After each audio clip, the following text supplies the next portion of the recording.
just how much of a shock it was when he was murdered. Am I speaking with Kevin Frankie? Yes? I'm sorry to have to tell you this, but your brother Mike has been murdered. The way we see it, he was stabbed at the car and then staggered over to the north portico before he died.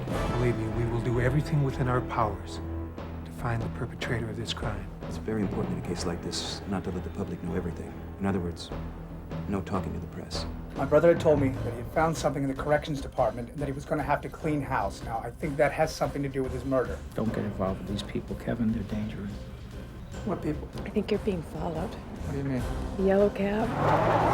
The cops running. Put your hands in the car! It's got something to do with drugs going into prisons.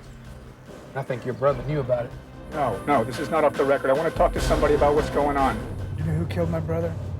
He was a state official here before. Somebody's gonna get you. It'll always be her word against the police. Why don't you listen to the citizens of this state? One of those guys is gonna get you. Whose payroll are you on, sir? One of those... I find that an offensive gesture. I think we can now lay to rest all the speculation and media stories about conspiracies. The autopsy report, they only said half of it. And what they did send, they blacked out most of it. When they go down, you're going down with them. What, are you threatening me? I don't need to threaten you. You're a dead man. So what'd you learn from Jodie? But I'm not done here. You know who killed my brother?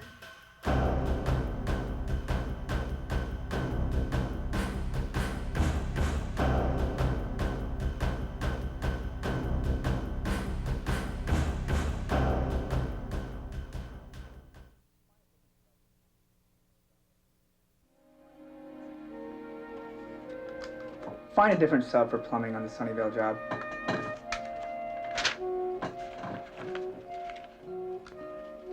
Call Wilkins and see if he'll give us 15 more days for payment. Kevin? There's a guy getting out of a cab that looks a lot like your brother Mike.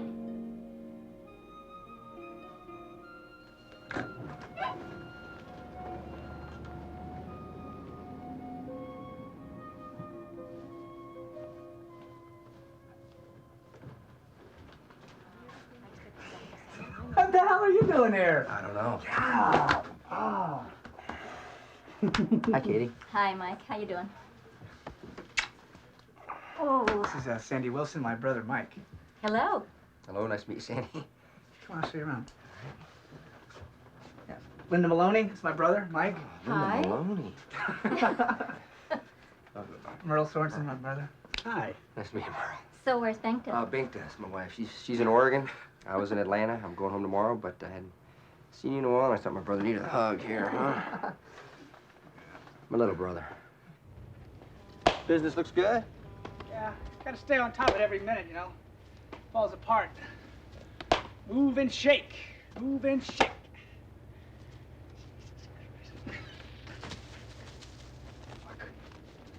Sorry. Nice talk.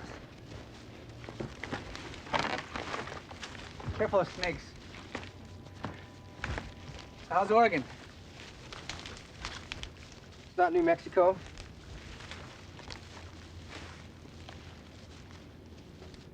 I'm stepping on some toes. Yeah, what's new? Yeah, this time it's different. I've got a clean house. I found some things that aren't right. You serious about snakes? Yeah, I killed a moccasin down here 3 weeks ago. I think this ball's lost. I gotta really move. We're gonna make the plane, huh? Things okay? I should say goodbye to Katie. Oh, no, let her sleep. Yeah, come on, I got this.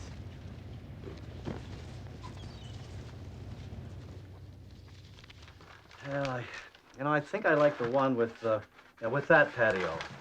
This one? Yeah, that's it. Okay. Kevin, you've got a long-distance call from Oregon. Katie will take it. She's got him on hold. It's important. 1 second, I'll be right back. Thanks. Hello? Am I speaking with Kevin Frankie? Yes? Kevin, this is Dick Peterson. I'm the Deputy Director of the Department of Corrections in Oregon. What's going on? Look, I'm sorry to have to tell you this, but your brother Mike has been murdered. We're all in a state of shock here, Kevin. His body was found after midnight up at the Dome building where he worked. An alarm had gone out for him earlier, around 8 o'clock, because his car had been found open in the parking lot. We did a search of the building, but we didn't find him there.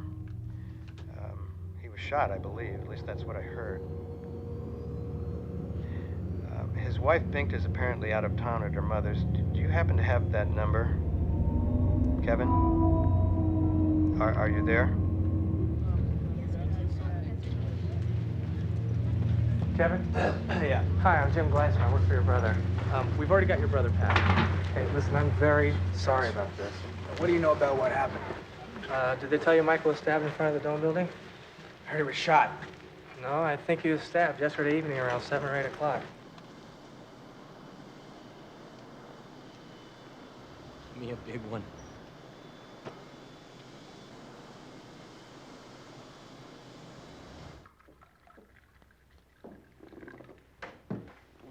The governor. Hi, I'm Neil. I'm sorry. Pat Frankie. Hi, Pat. My condolences. Thank you. That leaves Kevin. Kevin, I'm sorry. This is Dale Penn, District Attorney for Marion County. Sit down, please. Let's all sit down.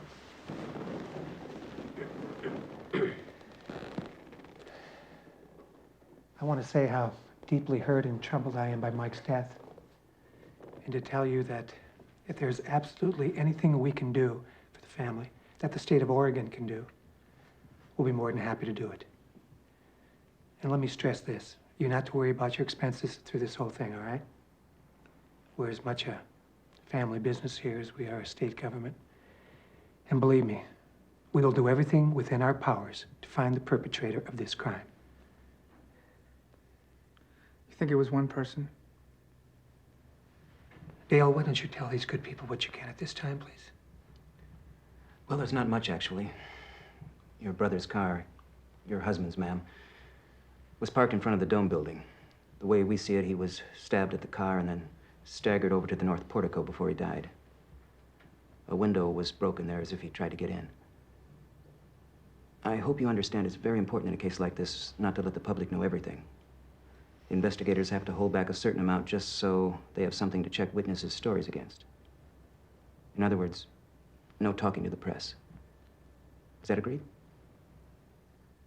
When Dick Peterson called and told me that Mike was dead, he said they conducted a search for him earlier in the evening, around 8 o'clock. Is that right? That's correct. But they couldn't find him. Then his body's found in front of the building 5 hours later. Does that sound right to you? That's obviously one of the things we're looking into. When he was discovered missing, were the police called? No. Did he have his wallet? He had his watch in his wallet. Is any money taken? No. Anything missing from his car? Not that we know of. Well, what about the autopsy? I mean, may we have a copy of that? What can we do?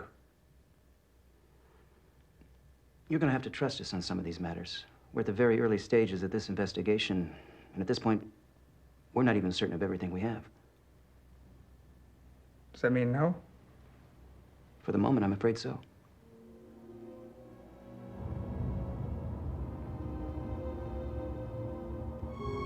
Where's the north portico? That's where your brother's car was parked.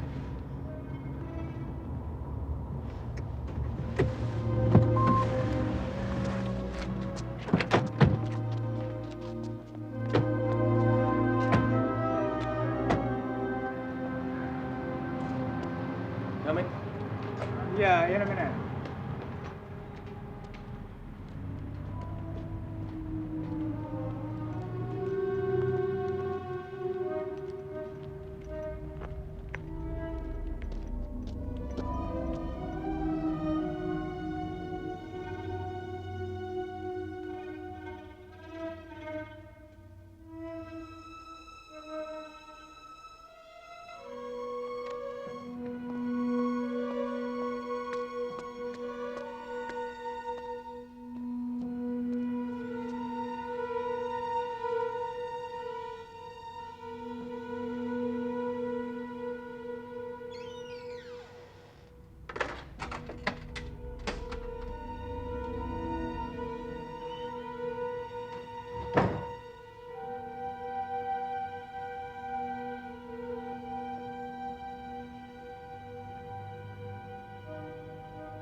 Kevin?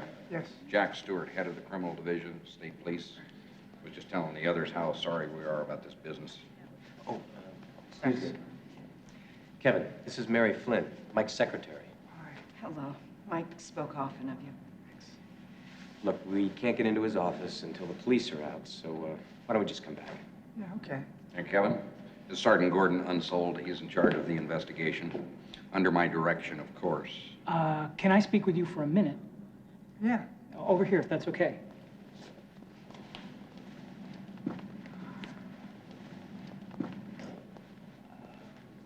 I need to ask you these questions, and it'd be better if I asked you them now, if it's all right with you. Yeah, sure. Was your brother a heavy gambler? You ever play poker? College. That's all? He was a casual poker player in the way that a lot of people are, but he was in no way... he didn't pursue the sport. Did he have a lot of girlfriends? Any girlfriends you know of? No, none that I know of. What we're looking at now is your brother probably surprised someone who was burglarizing his car. There was a scuffle, and your brother ended up dead. These things happen all the time. Car clouts, we call them. A few months ago, a state senator was attacked a couple of blocks from here. Bike burglary.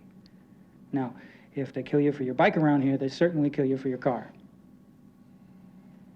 Don't worry. We will catch the son of a bitch that did this.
You see any targets?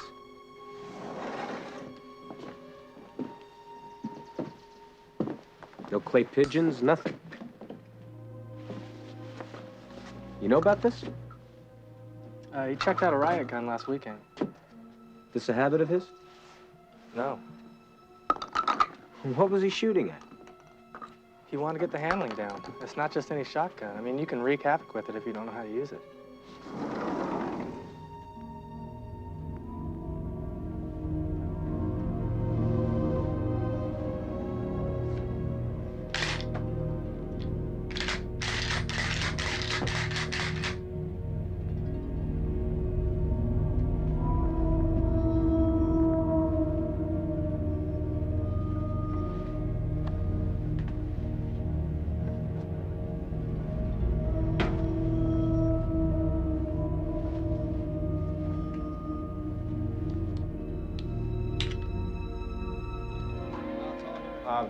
Mr. Frankie. Kevin Frankie? Yeah. Could we get an interview with you? No, sorry, I can't talk to you guys. We got instructions from the DA. May I ask you a question off the record? No, I mean, there's really nothing I can talk about. Look, here's my card. Please take it, and if you feel like calling any time, just do it. You know, there are people around the state who thought your brother might be governor one day. Best of luck. 2 years ago, he came to Oregon as Governor Neil Goldschmidt's main architect in overhauling the state's overcrowded prisons. Today in Salem, Marion County District Attorney Dale Penn held a news conference at which he revealed new information on the murder of Michael Frankie. I want to inform you that we have a suspect. A man About 6 feet tall with medium-length dark hair, wearing dark pants and a tan trench coat. An eyewitness saw him running away from the scene of the crime. We're also looking for a man with olive skin, wearing a pinstripe suit, who was seen inside the Dome building at about 6:30 that evening. He's not a suspect, but the police would like to talk to him. Any questions? Dale? Dale. Mr. Penn. Dale, do you have a motive? Well, we're not ruling anything out at this point. It could be revenge for something, or a car burglar with a knife. Michael Frankie, dead at 42. This is John Nelson in Salem. Department of Corrections, Janet speaking. Could you tell me what time the Dome building closes in the evening? 5 o'clock. Is it locked then? Yes, sir. That means you have to have a key to get in, right? I believe so. Who am I speaking to, please?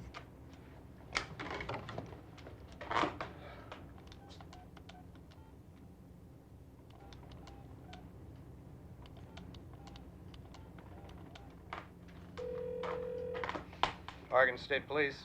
Yeah, could I speak with Sergeant Unsold, please? This is Kevin Frankie. One moment. Hello, Kevin. Sergeant, have you found the man in the pinstripe suit who was spotted in the Dome building? The guy you wanted to talk to?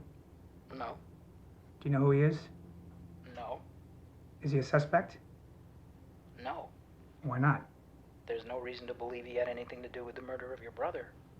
How can you know that if you don't know who he is? I mean, he was in the building an hour and a half after it was locked. Now, he had to have a key or somebody had to let him in. Why isn't he a suspect? Because he doesn't fit your car burglary theory? No. Sergeant, I was thinking that our family would like to have Mike's body studied by a forensic specialist. He's buried, Kevin. But we'll dig him up. We've already done an autopsy. Our family's not going to know what's in your autopsy. Kevin, I can't release an autopsy without Dale Penn's permission. Kevin, line 1. Yeah. Kevin, this is Major Stewart. I've got a conference call here with Dale Penn. Hello. Hello, Kevin. I understand you want to have an independent autopsy done. Yeah. There's no reason to put yourself or your family through that ordeal. We'll send the autopsy report over. Great. When? Look, Kevin. He was stabbed through the heart. There were 2, possibly 3 stab wounds to the chest. Virtually nothing else. Save the wounds to his hands, which were probably defensive. Come on, Kevin, they're waiting. Jesus Christ, wait a minute. Sorry, Dale, I was interrupted. What about his hands? The wounds to his hands were probably defensive wounds, or wounds he received knocking out the window of the portico door. That's all the wounds there are. Okay, Dale, when you send the autopsy report, would you please send me some pictures of my brother's body? I don't think I understand. Well, like police photos of my brother's body, the way it was found. I'm trying to put together in my head what actually happened, but with absolutely nothing to work with. They're waiting for you. Okay, we'll do that. Dale, my brother had told me that he had found something in the corrections department and that he was going to have to clean house. Now, I think that has something to do with his murder. You got that, Major? Yes, sir. You gonna be all right, Kevin? Yeah, I will be. Thanks.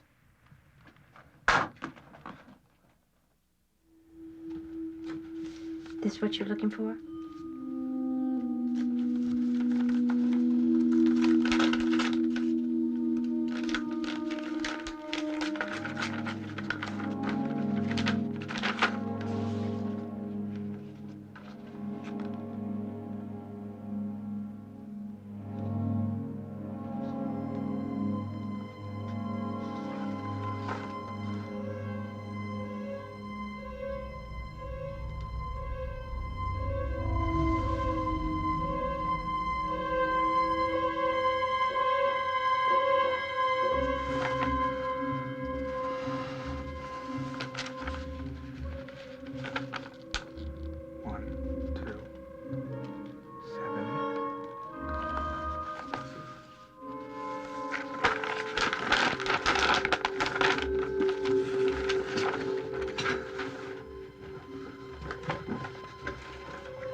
Kevin! What? Kevin! Kevin, what happened? The autopsy report, they only sent half of it, and what they did send, they blacked out most of it.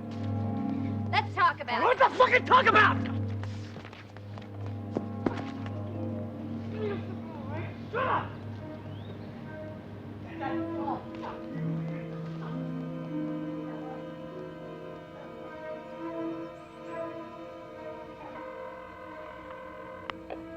Channel 4 News. John Nelson here. Yeah, this is Kevin Frankie, Mike Frankie's brother. I was wondering why the man in the pinstripe suit is not a suspect. This off the record? No, this is not off the record. I want to talk to somebody about what's going on.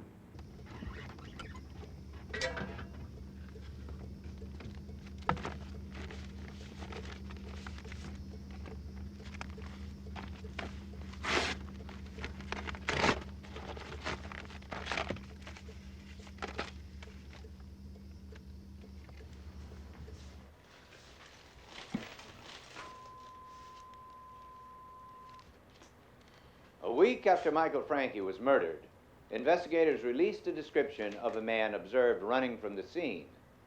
Police believe he is the killer. They also said they were seeking information on a man in a pinstripe suit who was seen inside the Dome building at about 6:30, a half hour before Frankie was killed. The state police commissioned one of Oregon's best police artists to draw a composite from witnesses' descriptions. Now, they've shown it to the employees inside the Dome building, but for reasons best known to investigators have refused to release it to the public. Nevertheless, Channel 4 News yesterday acquired a copy of this composite. Do you know this man? Who is he?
on that phone in there. Kevin Frankie? He was revving up his motorcycle.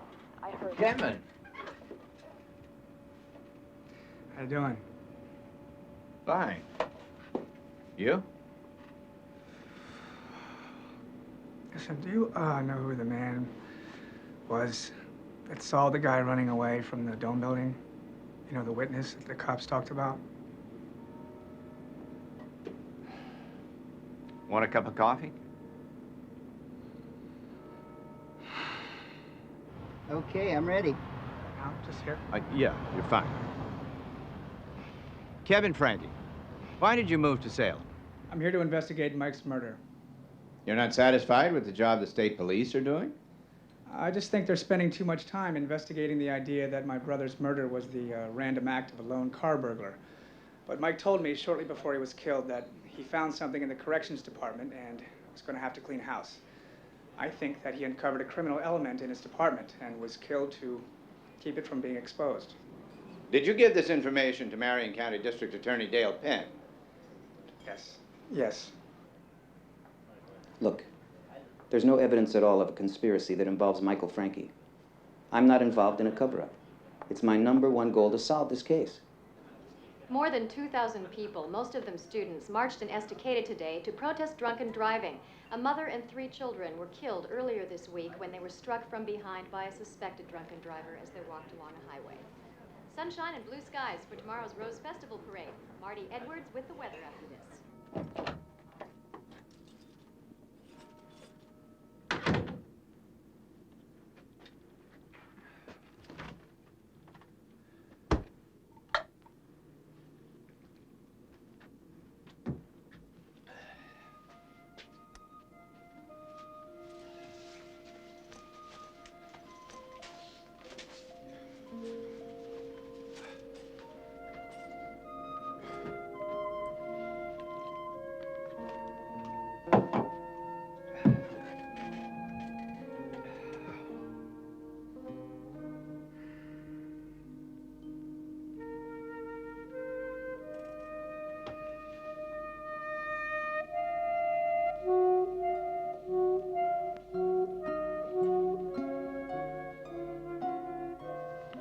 Channel 4 News, this is John Nelson. Yeah, hi, it's me.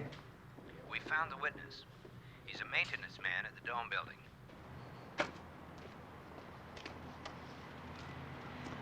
Kevin, this is Wayne Hunsaker. How you doing? Hey, Kevin, nice to meet you. Mr. Hunsaker says he'll tell us what he knows. Great. What I said was I wondered what took him so long to find me. I'll tell you what I told the police. Okay. I was coming out of that door, and it was just after 7. And I was going along here, and I was going to my car up there.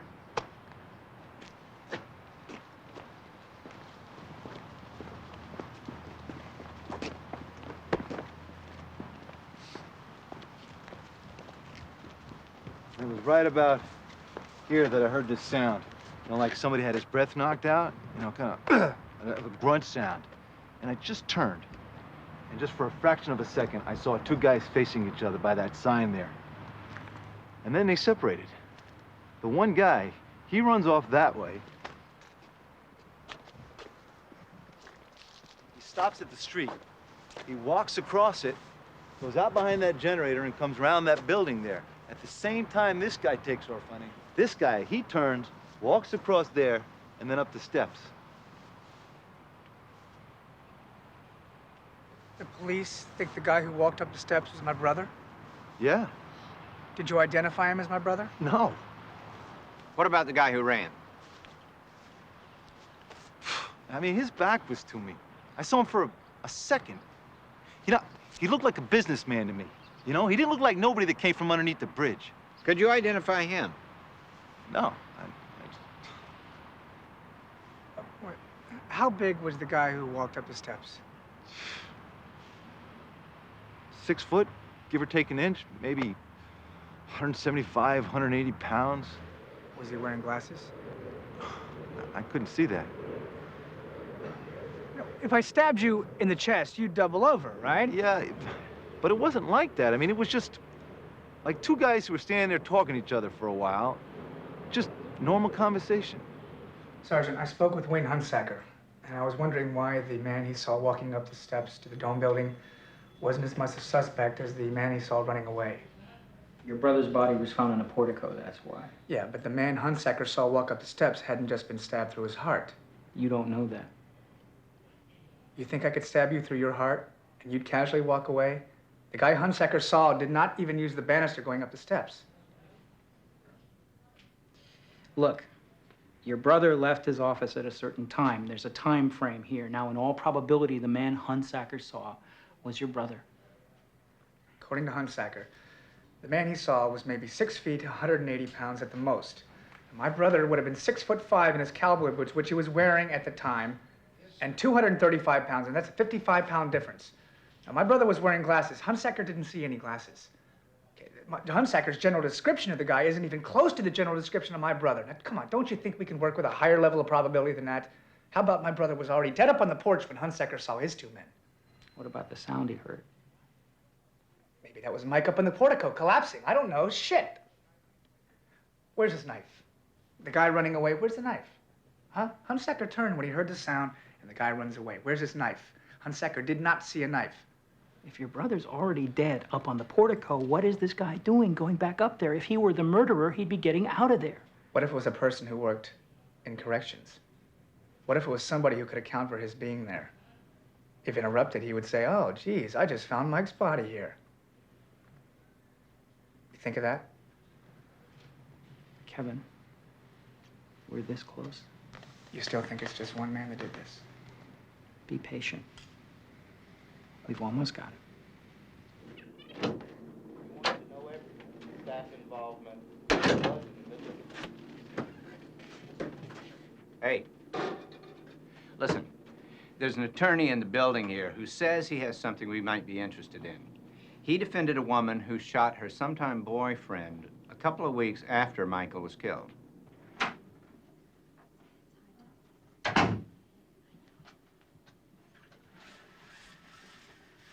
Kevin, come on in. I'd like you to meet Liz, Elizabeth Godlove, and her sister Karen Tate. Hi.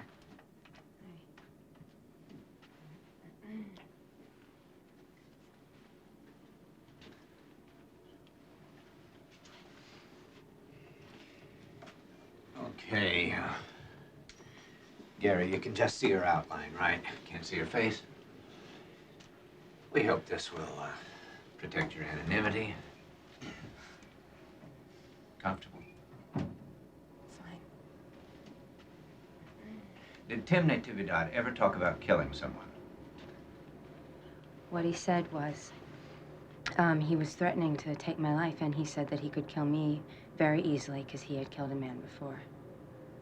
You think it's possible Tim Natividad killed Michael Frankie? I wouldn't put it past him to do that. Any other reason? A picture I saw on TV of a man seen in the Dome building looked like Tim to me, and I said, oh my God, that looks like Tim to me. Which picture? The composite drawing of the man with the mustache and the pinstripe suit? Mm-hmm. Yeah. Did he ever mention talk about contract killing? He just told me that he had committed crimes and that he was big time. Did you ever hear anyone talk about killing for hire? His little brother, Tad, asked me if somebody had hired me to kill Tim. Is that what you mean? What did you answer? No. God, no. Why would he ask that? Okay, okay. Somebody want to hit the lights? That was very helpful, Liz. Do you have a picture of Tim? I have one at home. Him and Anthony. My son. Did you ever tell the police you thought the man in the composite was Tim Natividad? Oh, yeah, I told him. They laughed in my face. They said you can't convict a dead man. I wish we had that on tape. Yeah? Who? Yeah? Yeah. Okay, thanks. There's other media downstairs. It wasn't me, Paul. Liz, you want to talk to these people? I know the way out. I live here. I can get you down on High Street, and you won't even bump into these folks, okay? Karen, we'll send someone around to get those photos. Okay. You better move.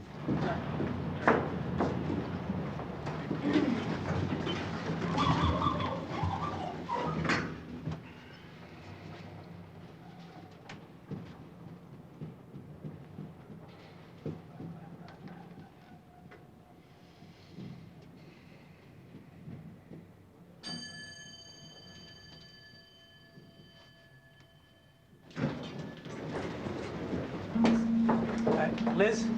Yeah, Liz? Yeah, would you like to go out to dinner sometime? Maybe, have dinner? Would you like that?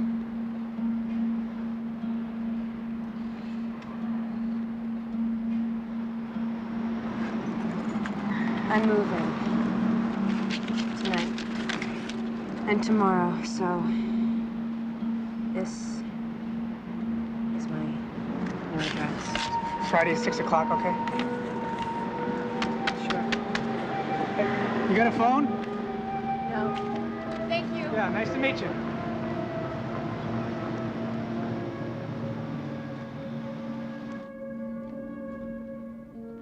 Did you get it?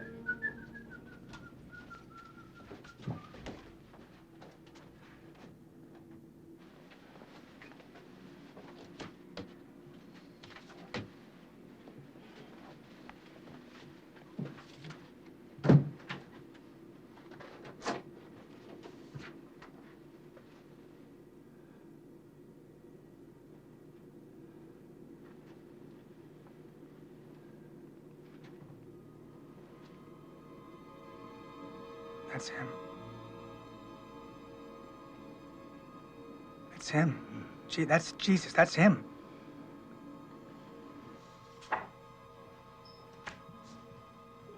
There's a vague resemblance. Vague? This is the same guy. Well, we showed photos of Natividad to the people who saw the man in the dome building, and they didn't feel it was the same guy. Did you show him this photo? Show them this photo. You can show them this photo. Here. Believe me, we looked into this and nothing came of it. Kevin, look. This woman, God love, was making up stuff to try and paint the guy she killed in a bad light to get her ass out of a sling. Now, don't believe everything everybody tells you. Sergeant, these are pictures of the same guy. Now, come on, look at his eyes. See his nose? Huh? See the mustache, how it goes over like that? I mean, look at the little thing on his chin. See, that's exactly the same. I mean, this is a drug pusher, and he's in the dome building after it was closed. Don't get involved with these people, Kevin. They're dangerous.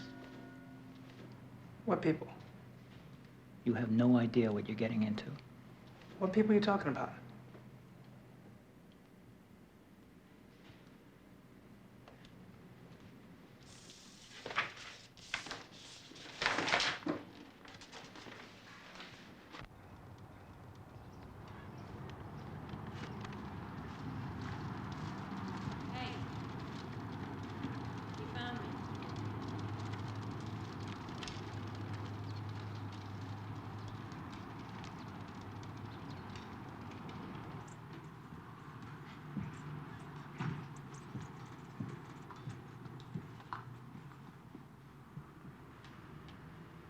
Come in.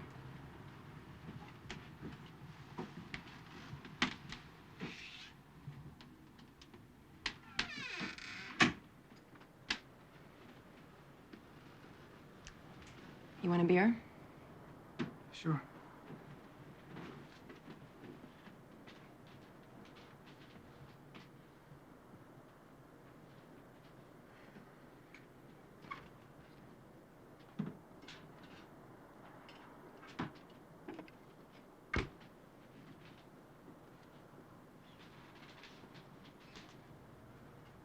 This your son? Yep. Is he here? He's back tomorrow. My mom and her husband took the grandkids down to Disneyland for a few days. So, you still up for dinner?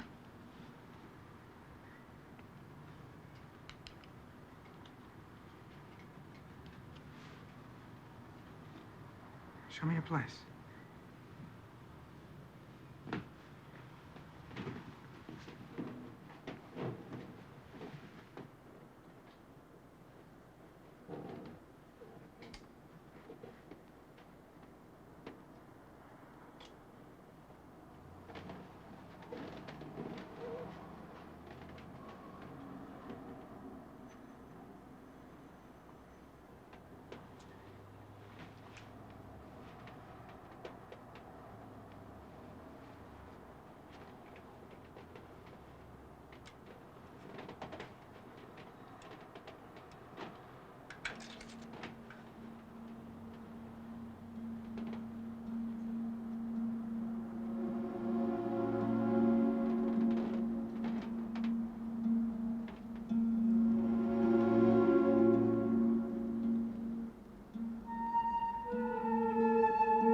What was that sound?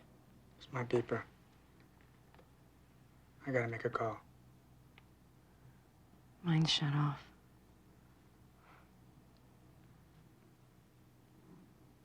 What's in your briefcase? Gunn.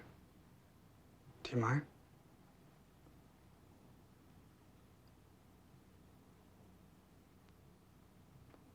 Can I see you again?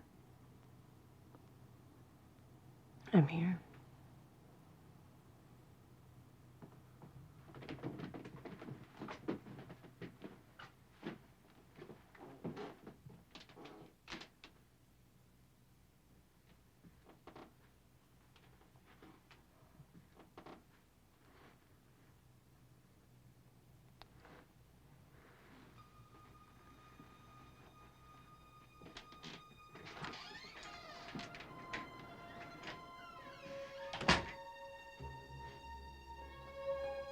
Where were you? It's 5 o'clock in the morning. Where were you? It's with Liz. God, Kevin. You weren't at the office. I thought maybe you were dead. Look, they've got a man they say murdered your brother in the Coos Bay jail.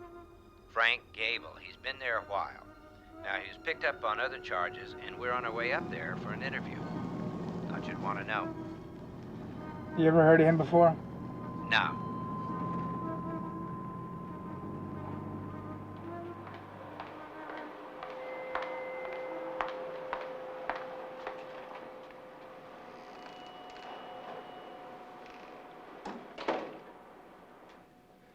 What have investigators told you about the case?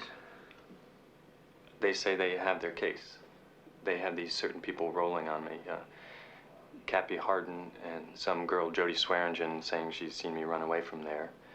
And some tweakers who say they heard me say I did it. Just trying to scare tactic me.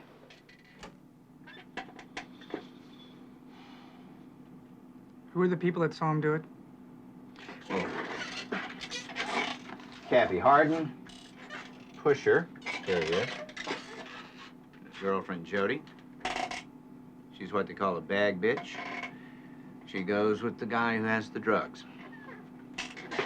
They say that Gable was breaking into the car and Michael surprised him. What were they doing there? Cappy and Jodie? I don't know. You gonna be able to get to them? I don't know. What about Natividad? He's not part of the police scenario.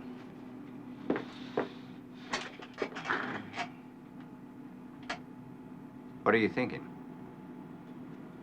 This guy didn't kill Mike. Not by himself. Gable says a group of convicts, all part of the meth crowd, tweaks, are trying to set him up to save their own skin or for revenge. Revenge for what? He was a snitch for the police. If you were indicted on charges of aggravated murder and you were offered the opportunity to plea bargain to a lesser charge, would you? No. Not at all. Because I know, see, if this case comes to trial, I'd beat it. No question in my mind. Because I know they need more than 2 dope fiends getting up there telling, yeah, I seen him do it. And I know I'm not the killer, so I know they don't have no evidence on me. So we're taking it to trial all the way.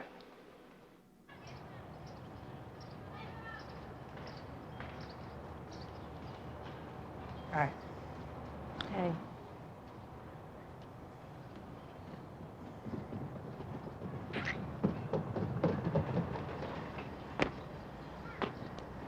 Anthony.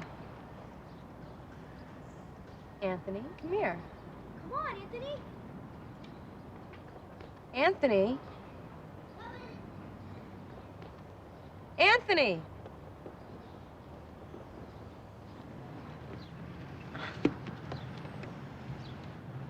That was Anthony. Who's the older boy? Harry. He's 10.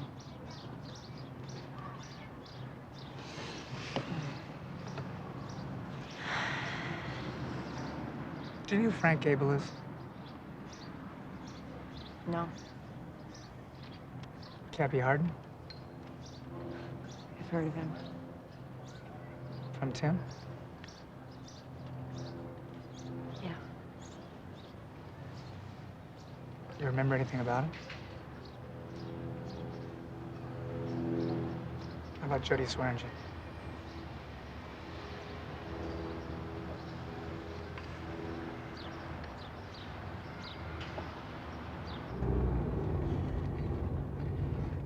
So, this guy who wants to meet you is an investigator for the defense. But, Kevin, this is something that's truly between us and nobody else. Nobody. All right.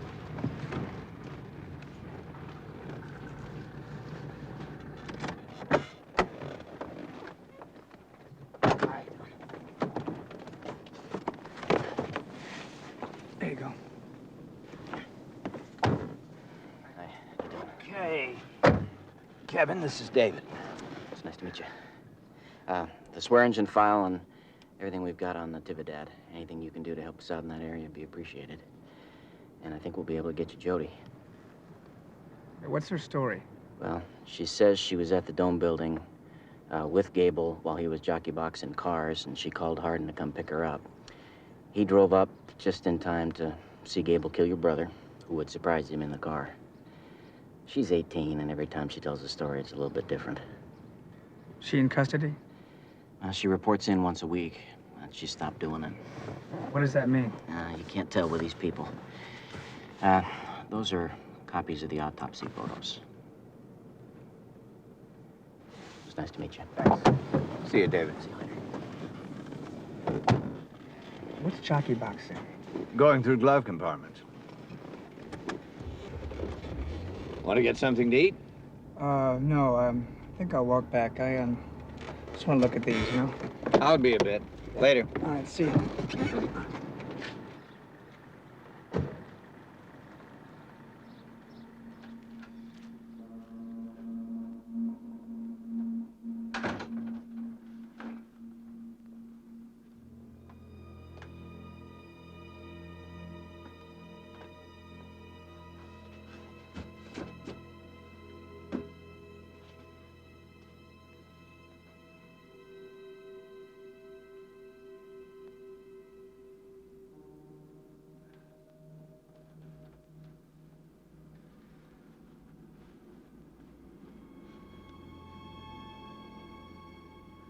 This is what was done to the hand that went through the window.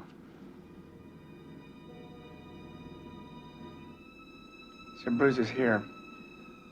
It's like somebody held his arm back. I think he was held.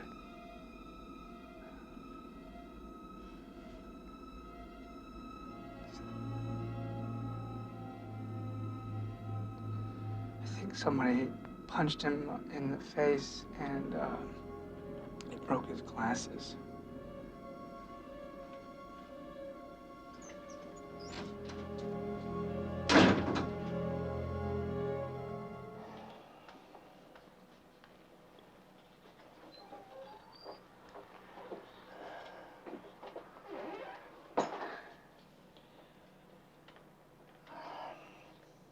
Jodie, you just indicated there was a warrant out for you. Yeah, because I haven't been reporting in. Reporting into who? The DA's office. The police, Gordon Unsold. Why aren't you reporting? Because I just don't think they're doing things right. How do you mean? I mean, if they were doing everything right, I wouldn't have been able to see Shorty and talk to him twice. I mean, it just wouldn't have been allowed before we went to grand jury. And they wanted to make sure that our stories jived. When you say Shorty, you're talking about the state's other eyewitness who can identify Gable as the murderer? Yeah. You met with him before you testified to the grand jury? Yeah, right before. Where is this? In a room? Yeah. Why did you agree to talk with me, Jodie? Did you have any specific thought in mind? I just don't want Frank Gable to die for something he didn't do.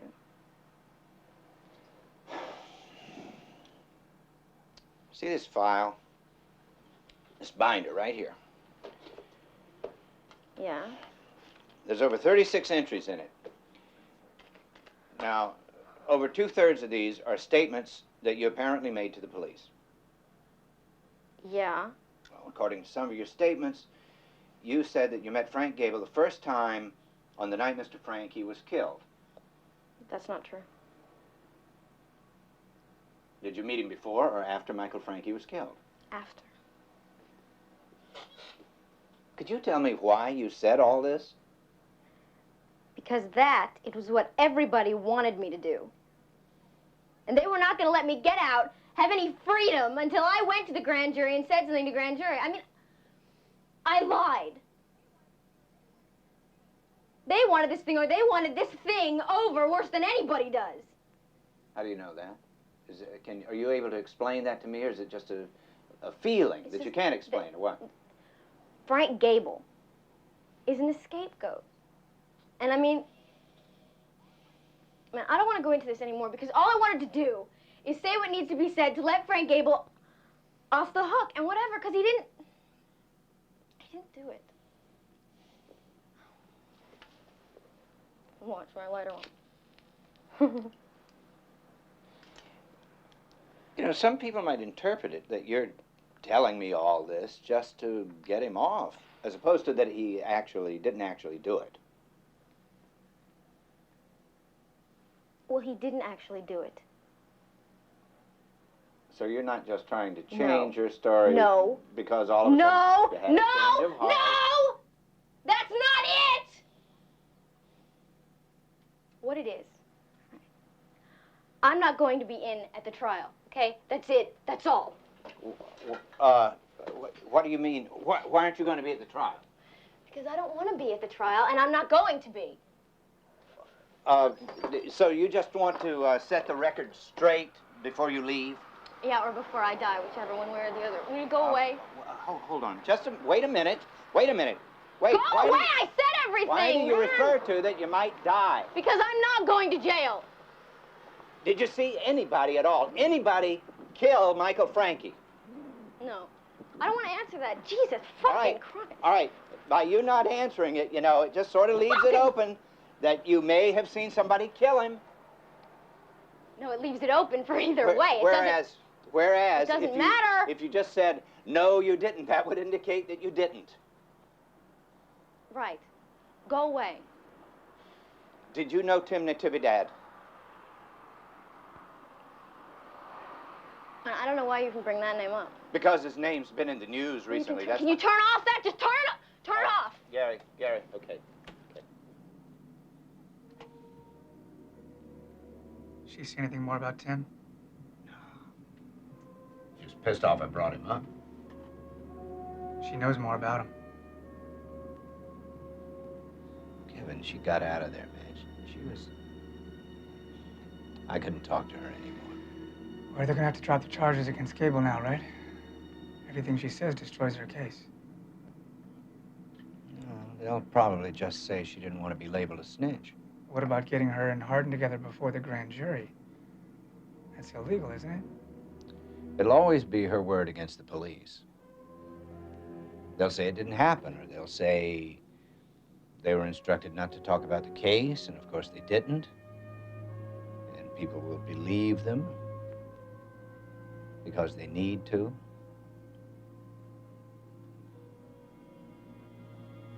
Kevin, you wouldn't even be here if it wasn't your brother.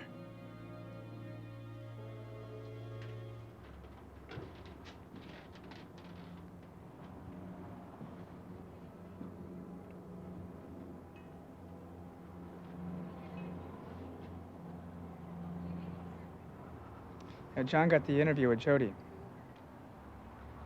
When he asked her if Tim killed Mike, she told him to turn off the camera. I felt so strongly that Tim did it. Not that I felt that I had to justify what I'd done. I felt it so strongly I don't believe it. You know, it all made sense.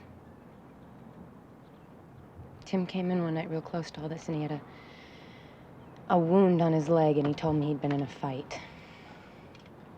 You didn't say all this when John was interviewing you. Well, yeah.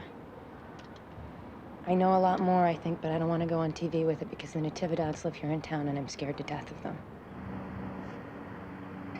He was threatening to kill me and my family.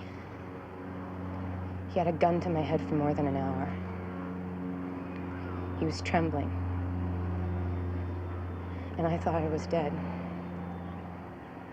I knew I was. At one point, I just knew it. I don't like this story.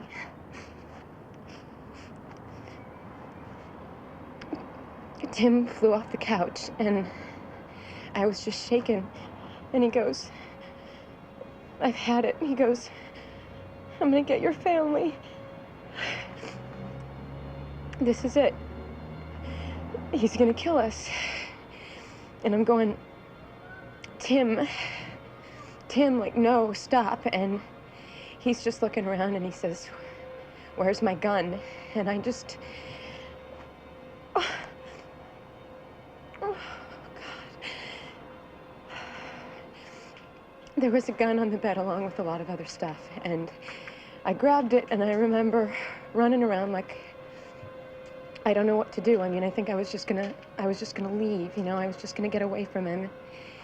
And I couldn't get the door open because he'd locked all the locks, and he had me. He was right behind me. He was gonna get me, and I turned and I shot him.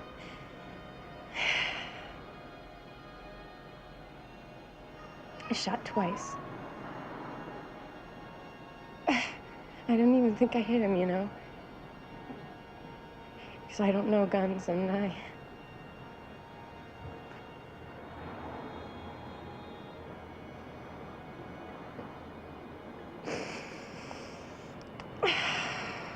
It's okay. What? What you did. It's okay.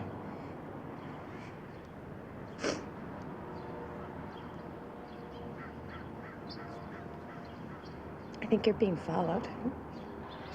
What do you mean? The yellow cab. Cops run him. Are there two men in the front seat?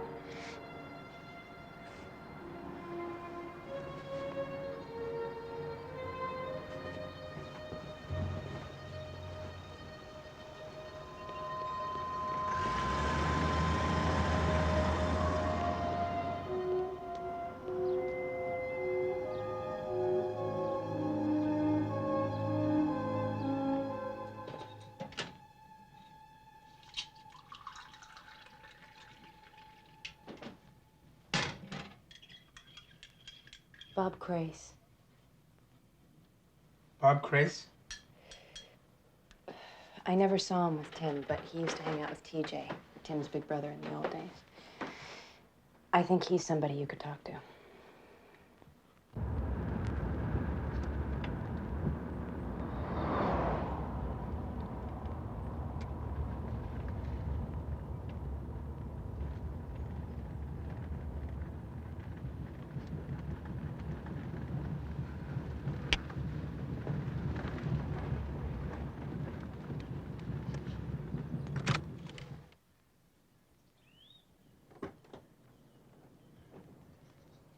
Did I help you? Yeah, I'm Kevin Frankie. Brother of Michael Frankie. Liz Godlove said you might talk to me. You and Liz?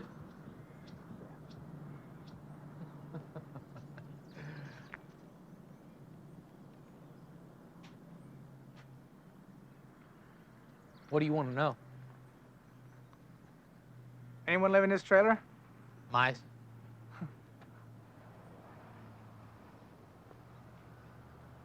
You know who killed my brother?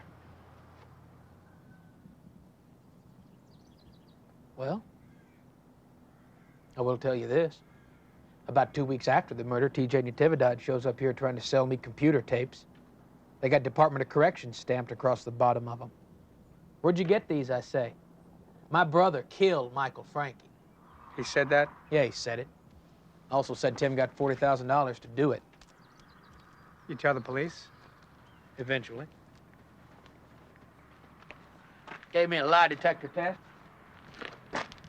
Afterwards, the examiner says, say, you're telling the truth, ain't you? And then? Never heard from him again.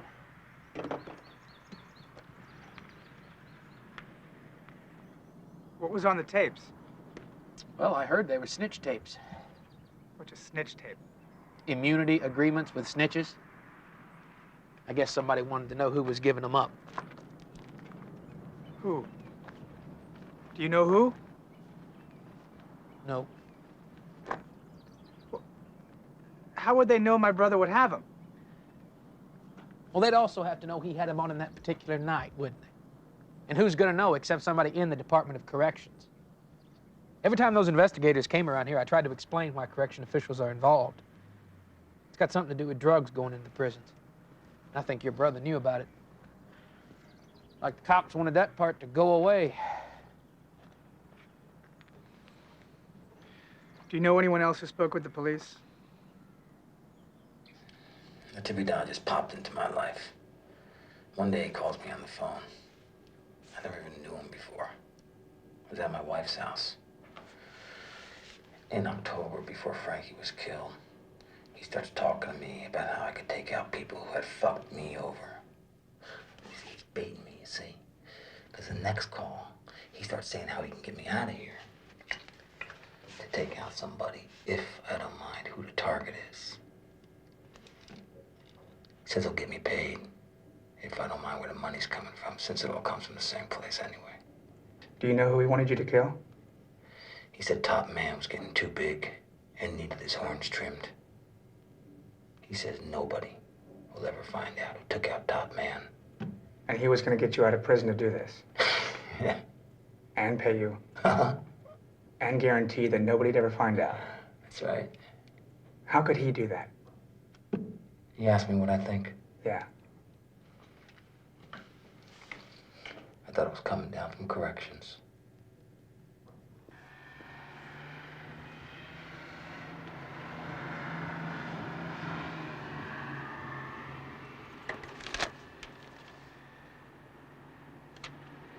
$30 days. Why?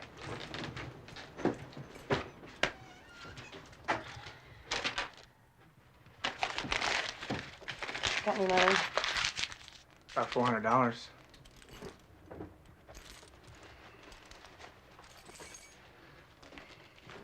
gonna sell my cameras. How much you get for it? Maybe 500. They're worth a couple of thousand.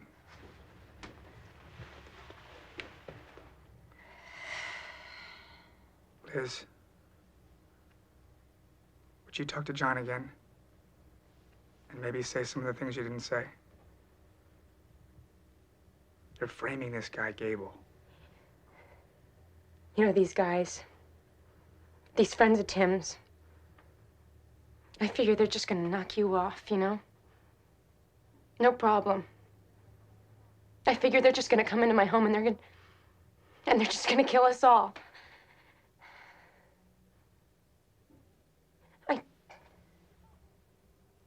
I don't.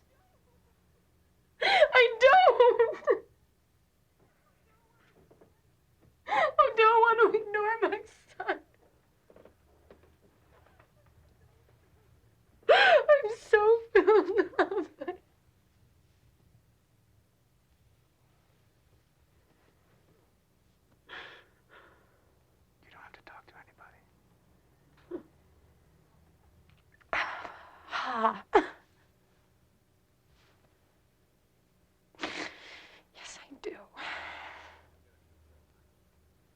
Jodie, who killed Michael Frankie? Rooster. Who's Rooster? Tim. Tim Natividad. Was anybody else involved? Shorty. Shorty is Cappy Harden? Yeah. The same Cappy Harden who says he saw Frank Gable kill Michael Frankie. Now, also the state's only eyewitness to identify Gable as the murderer. Uh-huh. Were you there? Were you?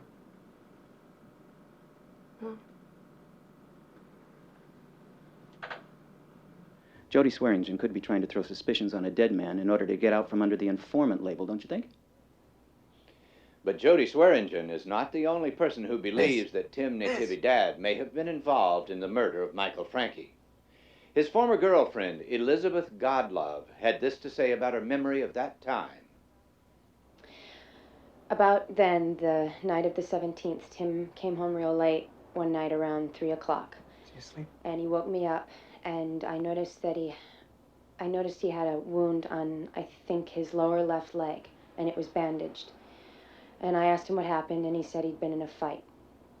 And I also noticed that he had like a big red sore on his head, on his forehead.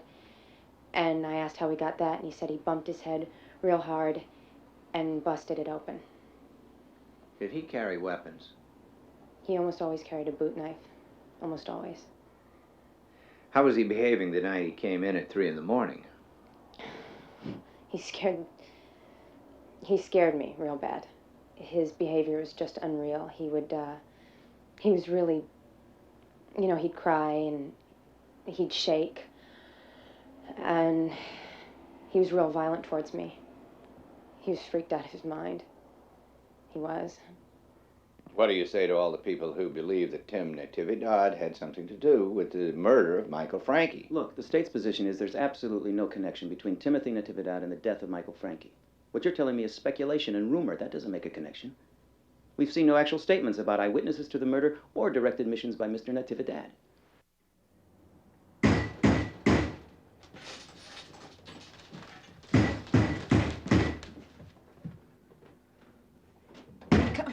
What? Jesus Christ, come on, we're coming. Nice, hold your horses. Kevin! Sergeant? Can we come in? We need to talk to Liz. About what? Liz, we need to talk to you about an interview that you gave. Sure. This is Detective Bennett and Detective Stark. Shall we go in here? Sure. Why don't we step outside? I'd like to have a talk with you. No, I'll stay here. Come on, we can do two things at once. They need to talk to Liz. Well, that's fine. They can talk to Liz right now. I just want to hear what she has to say and what you have to say. What's the problem? I want to take some notes. We'll take notes. That's our job. I'm not going to say anything. You won't even know I'm here. I'm just going to write down everything she says. Go with Bennett, Kevin. No. Why not? Because it's my house. I wasn't. Is this true? Okay. Everybody just sit down and we'll talk.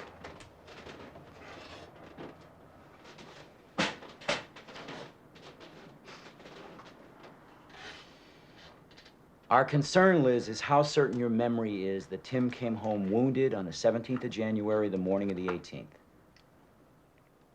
Well, it was around then. It's awful hard to be real certain. Well, if you had to say between 1 and 10, 10 being absolutely certain, what would you be in this? 2? No. I'd say more like a 6 or a 7. Oh, well, that's awful high. Why don't we split the difference? Why don't we say 3 or 4? Why just say it never happened? I thought you said you weren't going to interrupt, Kevin. Why don't we just say it never happened, Gordon, and we'll go on with the investigation without you? You're interfering in a police matter. And you're not listening to her. What do you do for a living, Kevin? It's none of your business, Sergeant. Do you have a job? Liz here works at a Chinese restaurant. We know about her. What about you? I bet you didn't pay attention in school either, did you? We're trying to determine when something happened here. Then why don't you listen to her? You're not the first time I've seen a relative of a victim who thought they could do it better than we can, but that's not how it works. Then why don't you stop grooming her testimony? What are you afraid of, Sergeant? Who are you afraid of? You know, somebody... Who are you protecting? Somebody's gonna get you. Why don't you listen to the citizens of this state? One of those guys is gonna get you. Whose payroll are you on, Soldier? One of those... I find that an offensive gesture. You are messing with the wrong... I find it physically You are stepping on the wrong toes. Whose toes are we talking about, You Gordon? better keep your ass out of these places, Kevin, because when they go down, you're going down with them. Are you threatening me? I don't need to threaten you. You're a dead man. No, he's threatening me. You don't fucking threaten me in my It's house. not my fault. You don't belong here. You don't belong here. This is my house. Fuck you. You don't belong here. It's my fucking house. I do belong here. You understand me? come on, You're let's dead. go out of here. I'm a dead man. You're dead. Do it. Fucking do it. I live in this fucking house. She told you what you didn't want to hear, and you can't fucking take it. We're out of here. You get the fuck out of here. She said she's 60 to 70% sure of 17th and the 18th after you give a fuck.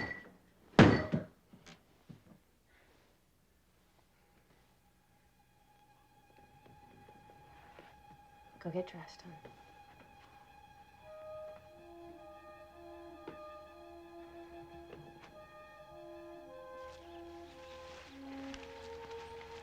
Frank Gable doesn't have the balls to kill anybody. You know him pretty well? Be back in a minute, Ma. Yeah, he's a follower, not a leader. Doesn't have the guts to stand up for anything.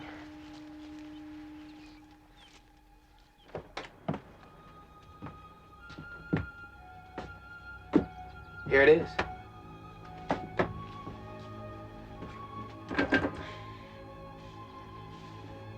You straighten it up a little bit, it's yours to stay in as long as you like.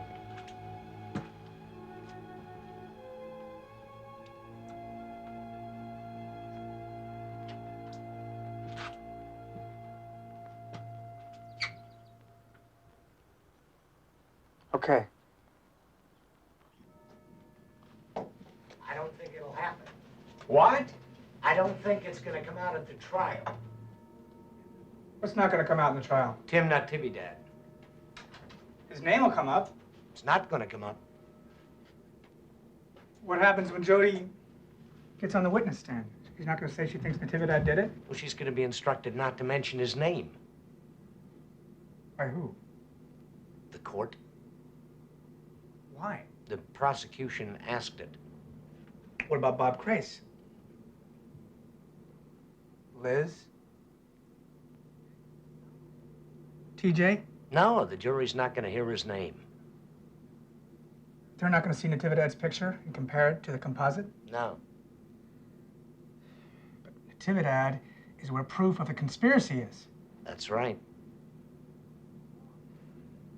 This is wrong. Natividad is where the reasonable doubt is. I mean, maybe Gable was there, but he wasn't there alone. Natividad was there. Can you say something? What do you think?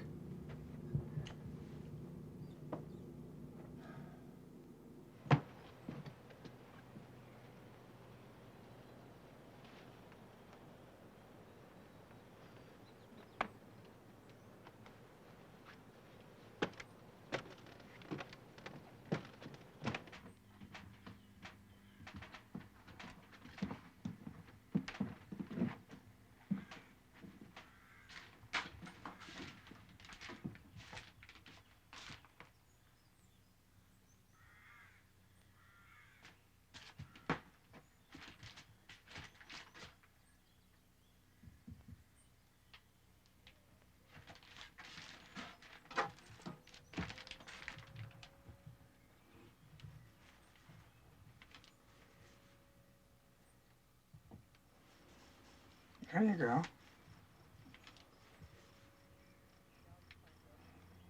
Do you know how I could find Jodie? No, I think she's about to drop out of sight again. If you had to find her, I mean, can you help me? Hello, Jodie? Yeah. This is Kevin Frankie. I'd like to talk to you. I just want to talk to you, Jodie. I'm not going to hurt you or anything.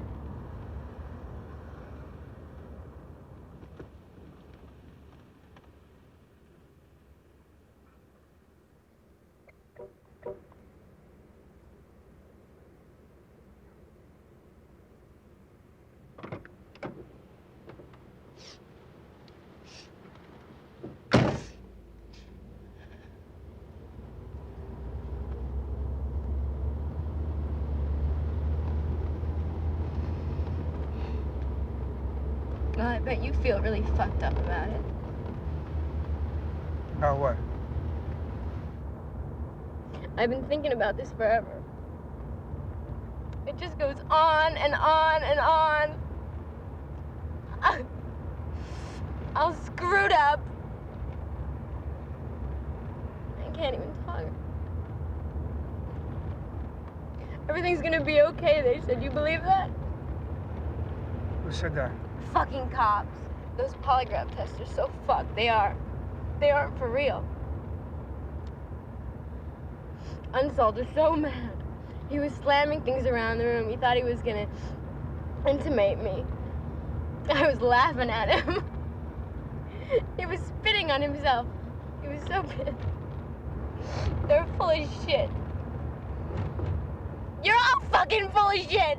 Nobody gives a shit about Tim getting killed.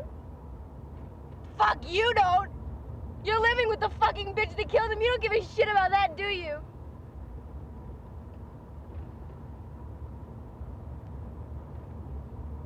That's why I'm gonna kill that bitch someday.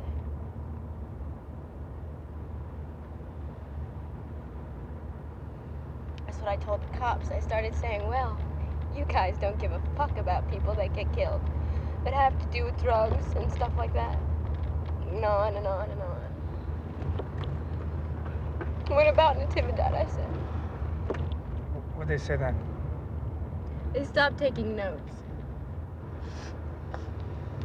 You know who killed my brother? Don't want to say, might flush you. Huh? Might have to flush you. It just got real dark. I was so high.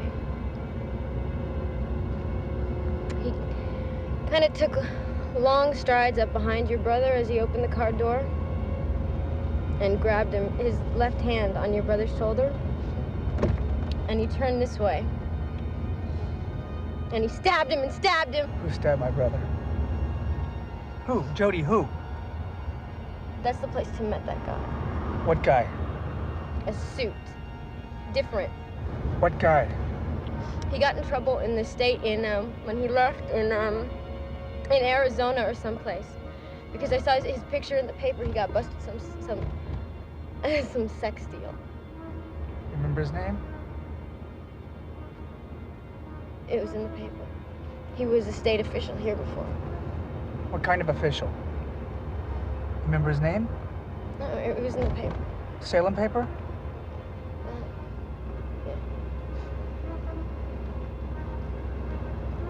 You tell the cops?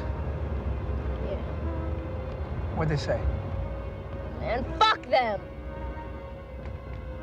After we left, this guy, Tim, drove around and he showed me a house he was gonna buy. He had lots of money. This before Mike was killed? Let me out here. I can take you back. No, here. Here, let me out! Right. Jodie, who killed my brother? Let me out! Here, let me out here! Let me out here! Listen, who killed my brother? Wait, Jodie, wait! Jodie!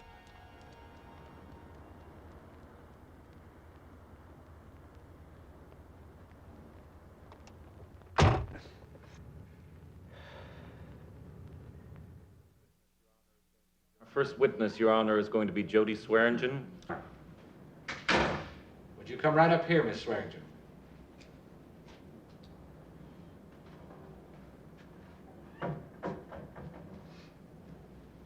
We need to have you sworn in this morning. Would you please remain standing? Raise your right hand. This lady's going to give you an oath this morning. Under penalty of perjury, do you solemnly swear that the testimony you're about to give shall be the truth, the whole truth, and nothing but the truth? Yes. Frank Gable was convicted of murder today for the stabbing death of Corrections Director Michael Franke. He now faces a mini-trial to determine if the state of Oregon will kill him with a lethal injection. Reaction to the verdict was mixed. This verdict validates what I've been saying for some time. Gable, acting alone, killed Franke. I think we can now lay to rest all the speculation and media stories about conspiracies, multiple assailants, and cover-ups. They heard the facts. That's what the system is. And it's a good system, and it works. I'm shocked. I don't think Frank did it. I know he didn't do it. We did enough investigating. Some of it just didn't make it to the jury for whatever reason. Like what? What didn't make it to the jury? Evidence that other people were involved in the murder, that the crime was planned and talked about before it happened. The jury heard Jodie Swearingen swear to tell the whole truth, but they didn't hear the court instruct her not to.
Seatbelt's on!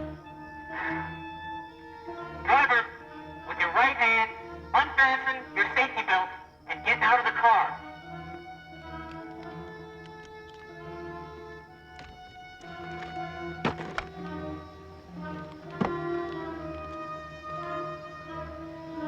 Put your hands behind your head. Turn around with your back towards us and get on your knees.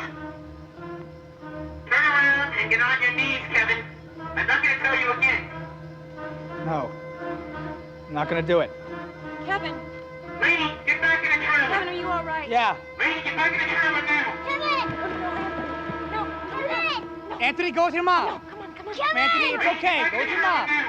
Stay back in there. Get in there. Kevin, get down on the ground.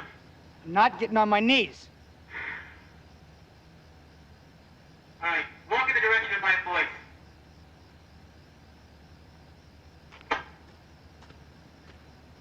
Turn around. You don't have to get on your knees. Face the car. I'll put my hands in the car, okay? Okay, move. Put your hands in the car.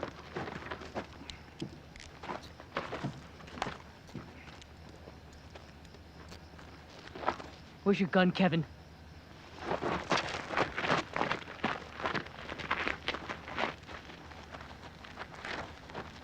Where's your gun, Kevin? Oh, God! Dumb shit! Let me get my foot out of the door! Where's the gun? In my car. It's in his car.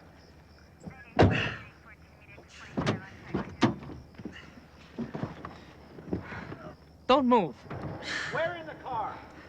Where in the car is your gun, Kevin?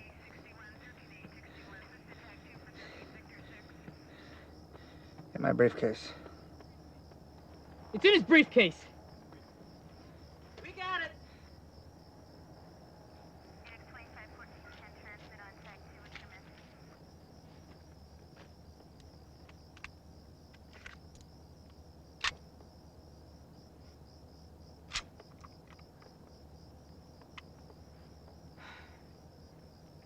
You know, you could kill someone with this.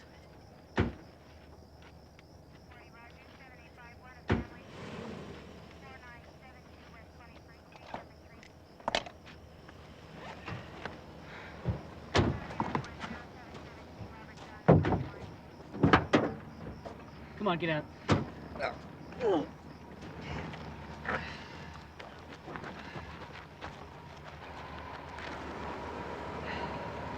I'm gonna let you go. We have no crime. Tell me, what was this? It was a stop. This was a stop? We had a report that you were menacing someone with a handgun.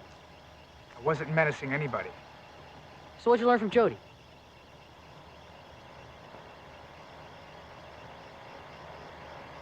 That I'm not done here.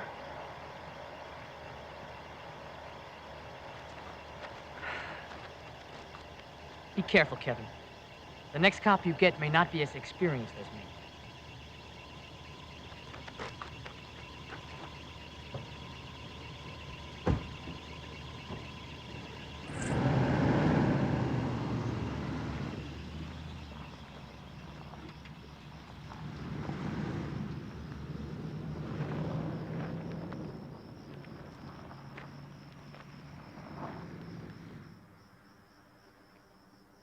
Kevin.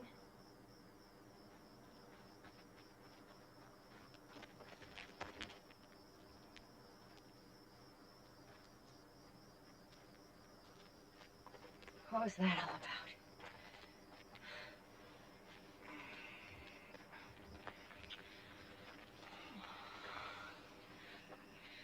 I don't think I'm gonna go back to sleep.